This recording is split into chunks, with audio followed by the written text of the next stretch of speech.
It is not insignificant that our parsha begins with the words Vayechi Yaakov, and Yaakov lived for those last 17 years of his life.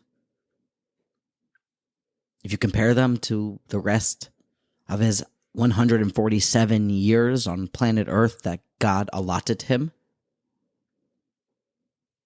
he truly did find life in its full definition, in its full flavor and vibrance during those last 17 years. Hence, Vayechi Yaakov. And as you continue to flip the pages on our parsha, you will find that Yaakov Avinu sought to do something incredible that would have saved so much pain and worry if he were allowed to do it. But when Yaakov Avinu thought to reveal the end of days to his sons, to tell them how we would go through Babylon, to Rome, Greece, and Spain, wander aimlessly through Europe, Asia, parts of North Africa, eventually making it to Lakewood. And there's going to be some tremendous suffering along the way. He wanted to reveal to us about the COVID virus and how Torah would prosper and what would happen in 2025 and what year Mashiach would come walking down into America or to Eretz Yisrael and reveal himself, when that would happen, but God slammed the door on that prophecy. And so we continue to live, just hoping and waiting. Yaakov, in this great valedictory given by the valedictorian, lying on his deathbed, gives cryptic blessings to his sons. Very head-scratching, eyebrow-raising types of blessings. Hard to really decipher the code of what Yaakov is actually saying. And then an even harder challenge to figure out why they are indeed blessings. Some of them sound like curses. The parsha finishes off with one of the most grand and prestigious funeral processions known to mankind. One that makes the current procession for the late president Jimmy Carter look like child's play. Before we are told that Yosef's bones were laid to rest in a casket in Egypt. And Chazak v'nis chazek, that's Parshas Vayichi, and that's Sefer Bereshis. But this week, with all the depth in every single blessing that was given and a lot to unpack, really different worlds, different unique perspectives given by the valedictorian during his valedictory, I'd like to pick one pasuk, pull out an incredible Or HaChaim HaKadosh. It is two separate points, prefaced by a small little kind of rant, and hopefully we'll conclude, with God's help, with two incredibly practical points that were preached in Slabodka, and if one fails to live by this Or HaChaim's idea, these Yesodos, well, it can lead to some, shall we say, fungus growing on your life's aspirations and goals. We begin Parshas Vayichi, 49:28. Remember those numbers, 49:28. Mem tes chav ches. It's the very end of Yaakov's blessings, the very end of his valedictory. Kol eile shivtei Yisrael, shneim asar. These are the 12 tribes. Count them. Read them and weep. Not 13, not 11, but 12. Each one propping up the world. V'zos asher diber lahem. And this, what you have just read is what Yaakov told them. Avihim, their father. Vayevorech osam. And he blessed them. Ish asher kibir chaso beirach osam. Let us reiterate for emphatic delivery. Ish asher kibir chaso beirach osam. Translate those words, if you will. Man, ish, asher, that, kibir chaso, like his blessing, beirach osam, did Yaakov bless them. What does God mean to convey here?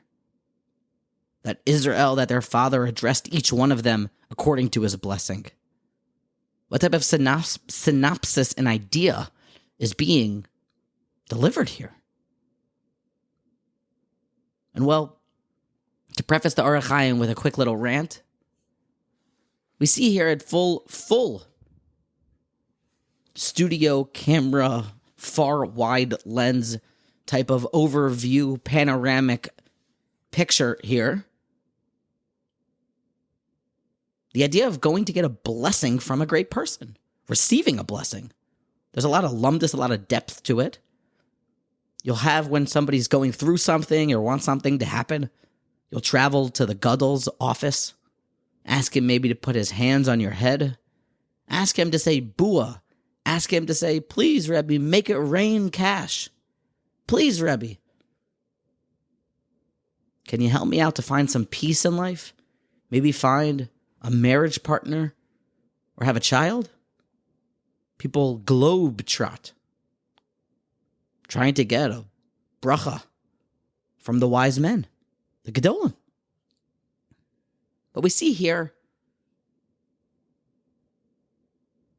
how the Torah gives over that the give and take, the masa umaton, between somebody walking into his Rebbe's office searching for a bracha should really go. Because I bet you are not aware that there is this crazy practice in the Gentile world, and you'll stop me if it sounds familiar, where there's this character that is named Santa Claus, a legendary figure originating in Western Gentile culture, who is said to be bringing gifts to children late in the evening, according to some of my encyclopedia searching and referencing, on the overnight hours of some holiday. There's some sort of story that goes on with elves that make the gifts in a workshop. A lot of it sounds like out of some sort of child's pop culture magazine. And this Santa, whatever that word is depicted as some sort of jolly, white-bearded man, often with spectacles, wearing a red coat with white fur collar and cuffs, white fur cuffed red trousers, a red hat trimmed with white fur, a black leather belt, and some boots, carrying a bag full of gifts and yelling, ho, ho, ho. You've probably seen this figure on the front of your Coca-Cola cans and bottles. Coca-Cola leveraging some sort of madness and nonsense to maximize profit margins and bottom lines to make them green as opposed to red. And however or wherever this nonsense that probably maybe you are familiar with began, in 1890 it became popular to have some sort of meet and greet with this fat Caucasian fellow. Although my research showed me that there are some cultures that have a African-American Santa, to not discriminate, Black Santa. And in 1890, in Brockton, Massachusetts, it became a custom in the Gentile world to have him sit in department stores and have kids run up and sit on this creepy, awkward, obese, overweight, struggling, failing actor. His lap. Sit on his lap and tell him what you want for the holiday. Malls would open early to allow access for the autistic children, I found. A nice gesture. Some schools, specific colleges they're offering instruction on how to be the perfect Santa. You can get a degree in Santa Claus Ed. And even there are certain laws about how to be proper Santa presentation, how to do it in the state of Ohio. But apparently the way that this sitting on Santa's lap custom goes is that the kid goes on this creepy guy's lap and tells him, I want this for my holiday. And I want this to work out in my life. And I also want a pony. And I also want checkers. And I also want a Game Boy. And depending on how you did in the past year, is whether or not the creepy, fat, obese, struggling actor Black Santa will pull out those gifts from his sleigh and give them to you. Ladies and gentlemen, that's how the nonsense story goes. That's how the madness of you telling... I meant to go on that rant just to be able to show that when you're looking for something in some other culture, you tell the guru what it is that you want, and you hope him to give it to you. I want this, and yeah, hopefully he'll say, you've been good this year, now take it and be happy. But that's not how it should be. And that's not how you should go to a gadol for a bracha. You should not walk in as, sadly, many gadol traveling, globe-trotting, kavura, kever seeking tourists do, where they walk into the gadol's office and say, I want more peace. Bless me for that. I want more Torah. Bless me for that. I have my finances in check. Can you help me in this area to, so to speak, sit on the gadol's lap and tell him what you want so he then speaks to you what it is and how that should come into existence by pulling it out of his big old bag of toys and handing it to you and exclaiming, ho, ho, ho. God forbid. The comparison should make you mad. But the way that a bracha is actually supposed to go is that the guru, the patriarch, he looks into your eyes. And before you even say a bloody word, he tells you, I see this is where you need help. I see that this is your gift. And this is where you should be blessed. You do not tell the gadol, but let the gadol tell you and bless you. So besides for the whole avodah zara and the whole Santa Claus being that it stems from maybe St. Nicholas or some other madness of some Esav-like religions, that's not the reason that it's madness. And not because Santa Claus really is just made by Coca-Cola or maximizing profit margins and good capitalists taking advantage of this thing to sell more bottles of Coke. That's not why it's all madness, but don't tell the elder what you want. Let him see it and give it to you and decide what that is. And now, let us put a magnifying glass on how Yaakov Avinu on his deathbed went about giving his parting words and his final testament and blessings to his children. And let us see what we find. The very conclusion of it, we have this pasuk that says that he blessed them each one according to his blessing. Zokta Or HaChaim, listen here to this duplex of dominant chidushim from the Or HaChaim, the terrific tandem from the great Reb Chaim Ibn Attar, the great sage that lived in the 1700s, one of the most prominent and incredible rabbinic figures to ever stem from Morocco. He is one of the most studied Sfarim in the Hasidic circles. And some even are makbid to learn his farm for 40 days straight, because that brings to some spectacular salvation. But here we're just going to learn one paragraph. Every letter and word, gold. Pirish. What does it mean that he blessed them according to their talents, according to their blessings? Haroi lo kifi bechinas nishmaso kifi ma'asav. He blessed them according to each one's unique soul and according to their actions. Ki yesh lecha ladas. Thou shalt know. Ki hanafashos kol achas yesh la bechina hama'ala. Each soul, each unique and singular soul, has a specific reason that it is exalted. Yeshima alasa kehuna. Some souls, some individuals have the great talent, the great honorific of being priestly. V'yesh malchus. V'yesh keser Torah. Some have kingship.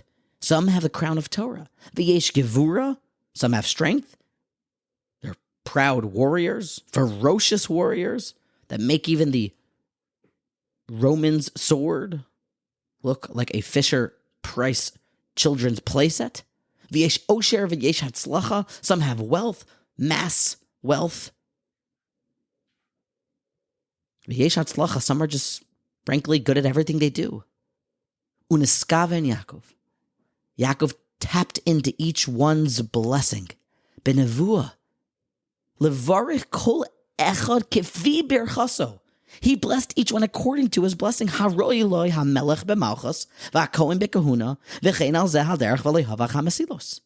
The Yaakov came and endeavored to match his blessing, his bracha, putting his hands on their head, telling them and giving them a blessing as to what he perceived to be the nature of each one's son's unique attributes and talents. He blessed that talent. Develop that koach. Read the pasuk again. Ish, asher kibir chaso. Each one like his blessing, like your special attribute. Beirach osam, did he bless them? Yaakov's final message, literally the last verse here, is be an individual. Develop what you're good at. The lesson that we try to preach ad nauseum, because it's what we're here to do, is to do some deep meditation about why I am here. And that starts normally by checking as to what your unique personality and gifts provide you with. Yaakov blessed that one. Yaakov blessed Yehuda for his malchus. He didn't choose to bless where they were weak. As if, Santa, I have enough money, but now I want to learn, so give me that. But no, I have enough money. So Yaakov said, we're going to need you, Zavulin. Keep making money and be better at business because we need you. Because otherwise there will be no one to support the Torah scholars. We'll have no calendar. We'll have no kollel. We'll have no synagogue. And we will have no knowledge of how to serve Hashem as he so wants. It's sad how rampant Bazman Hazeh is the sickness of keeping up with the Joneses, making success based on what others deem to be successful in their lives. It's sad, truly frightening, that ask somebody about their gifts, ask them even about their tastes in life, and they have no idea. They do what everyone else does. Ask somebody. Do it the next time you're out. What's your favorite type of music? I bet they'll say, I don't know. Shweki, Baruch Levine, whatever everyone's listening to. The top stuff. What's trending? The good stuff. Top 100. The hits. But they don't even know what type of music they actually enjoy. They don't know if they like blues, jazz. I remember I had a Rebbe once loved Piamenta, an older fellow with an incredible skill on the guitar. He was a yeshivish Rebbe. Big old white van. But he knew himself and he knew what he liked, and he didn't just listen to what everyone said is good. He knew himself and could develop himself. The Vilna Gaon in his commentary on Mishlei in 16:4 tells us, in the olden days, you would just go to the prophet and say to him, Shayu Yavim, Hayu Holchem Etel Lanavim, Lidros as Hashem, you go talk to them. V'haya Hanavi Omer Al Pi Mishpat Hanavua, the prophet would tell you, Darcho Asher Yelech Ba. You really should spend your days on this path. Lefi Sherish Nishmaso, because he could see your soul. Lefi Tivas Gufo, and according to your midos and your habits and the way that your body is wired. Yeah, you should spend your days trying to really perfect that honoring your parents one. Make sure to really spread the word about only kosher phones and technology, whatever the mitzvah was, shatnez, tzitzis. We had that clarity. You figured out what that tikkun was for your soul. But now that we don't have the gift of prophets, it doesn't mean that our jobs in life of blessing our blessings and our ultimate job is not still to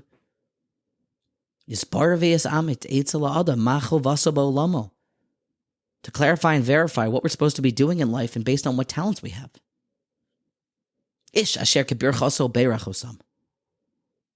Now I'd like to turn to the second part of this duet, duplex of the terrific tandem from the Or HaChaim. The Or HaChaim continues, second paragraph on this piece. Look them up inside. They're fun to read, and they're phenomenal. Continues the Or HaChaim. It says Beirach Osam. He blessed them. Osam. Lashon Rabim. That's weird. Earlier it said he blessed each individual one. So why does the Torah change to Beirach Osam? Kiberchaso, that's odd. Lios, Kibirchas kol echad ve'echad, to'il la'atzmo, because each blessing, it does land upon each individual. Ulechol echav. But your blessing, when it lands, it also enhances everyone's life. Kemoshitis Amar, Kishiyavarech lamelech, Shiyada ba'erev oivav, hine magiatov l'chol echav. When Yosef, my apologies, when Yehuda was blessed, that your hand will be at the enemy's throat, that's going to save everyone. Everyone will win because of Yehuda's gallantry. V'chein, kishiyir b'mailas echad, when you increase that one mila, one increases his attribute, the hadar goso, and your madrega, your level, l'chol echav, to everyone yagiu, gam ke mixas davar, they also get the hashpa of your goal-seeking and enhanced attribute. Lazeh omar, that's why it says, ish asher kibirchaso, each one, you should be blessed, you should develop that unique attribute because beirach osam, everyone gets blessed. When you do you, when you do you, and you do your job, everybody wins. Because it's a big old ecosystem down here. We need chazonim. We need electricians. We need rich and we need poor. Everybody needs each other in order to fulfill their job in life. So when you maximize your skills at plumbing, we now have better plumbing in the Beis HaMikdash. The Kohanim can now do their service. They can go to the bathroom. There's no backup. We also need you to be able to make money so that you can give Meiser. That money goes back and forth. The Ani needs it. The Ani takes it. He goes to a different town to collect, and he gives it to, he needs a drink, so he gives it to the person who knows how to create a certain business model where he has a soda machines, and then he takes that money and he's skilled. All the money continues to go, and all the jobs, when everyone comes together doing their job, everybody wins. But just imagine if you try to look over your shoulder and try to do someone else's job. What if Zavulin decided, I don't want to make the money? Because everyone's learning. I want to be in kollel. That'd be a disaster. All the kollels would have to close. He didn't do his job. What if Yehuda would be humble and modest and not want to lead the charge in battle? But instead, he wanted to follow with not exposing himself like the Yosef, not wanting any ayin hara, doing another attribute. Just imagine if Naphtali wouldn't use his swiftness to fetch documents when there was the standoff by Maris Machpelah, and he didn't channel that obstinacy to reach success. You have to do you. And that's how everybody wins. We need plumbing in the Beis HaMikdash. We need lighting in the shuls. We need a rabbi. And we need congregants. But success can only happen. The Birchas Osam, the plural, everyone succeeding, coming together. Success can only happen if everyone does their job.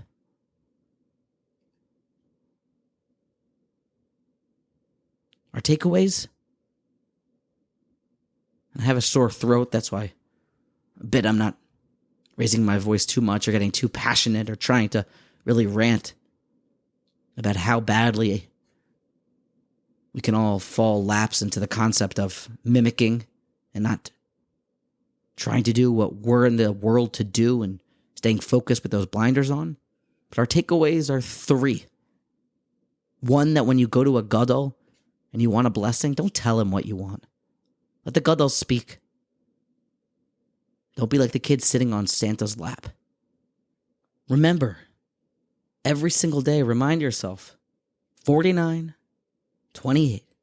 49:28. Vayevarech osam, he blessed them. Ish asher bir chaso beirach osam. Develop your mila. Do in life what your mission is. Your success should be dependent upon how far you have climbed with your abilities towards your mission, developing your distinct, peerless, distinguished gifts. Kabir chaso beirach. And then do your job, no matter how small, how puny, even if you're a zookeeper, like Noach, because that's what the world needs at that time. Do your job. Because Beirach Osam, everybody wins and everyone gets blessed when everyone does their job. Chazak, v'nis chazek. We'll see you again next week for Parshas Shamos. And never forget 48:28. Vayevarech Osam ish asher kibir chaso Beirach Osam. He blessed each one of them according to their blessings.